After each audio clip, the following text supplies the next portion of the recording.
Where we left off in the last few videos, we saw the empire of the Mongols fragment into the various khanates. In the east, you have the Yuan dynasty established by Kublai Khan.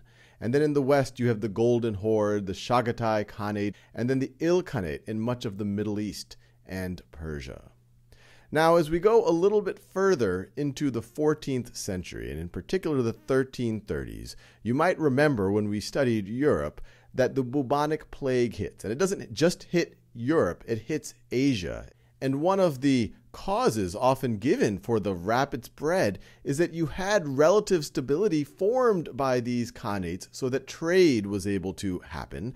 But with that trade, you also have the spread of disease. And so the bubonic plague, or the Black Death of the 1330s, in particular does damage to the Ilkhanate in Persia and the Middle East. Not only the emperor, but his sons all die from the bubonic plague.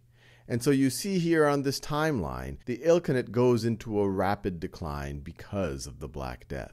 And at the same time, in the southwest corner of the Chagatai Khanate, a future conqueror is born. Timur, which means iron. He's often known as Timurlane because when he was young, he was injured in both the hand and leg by arrows, which impaired his movement, and which is why the Europeans called him Timur the Lame, which became Timurlane. But despite his physical impairments, he's able to conquer much of the Chagatai Khanate eventually and the Ilkhanate and establish a dynasty of his own.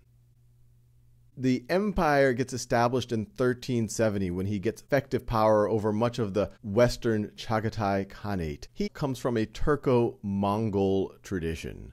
Now you'll hear these terms Turco-Mongol a lot because even though the Mongols conquered this large swath of territory, they did so with a significant help of people speaking Turkic languages from Central Asia, Turkish being the most well-known of the Turkic languages.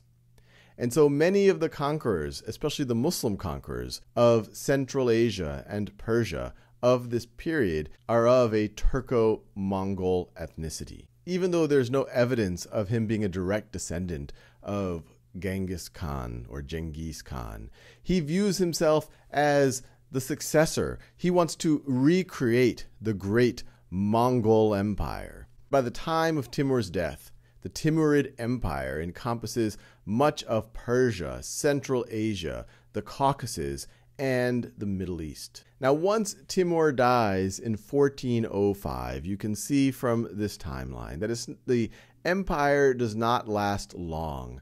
As we get to the second half of the 15th century, it is in decline. Now, some of his descendants end up ruling over fragmented portions of this empire. And as we get into the 16th century, we'll see one descendant in particular, his grandson's great-grandson, takes on the Delhi Sultanate and establishes the Mughal, which is Persian for Mongol, establishes the Mughal Empire in northern India.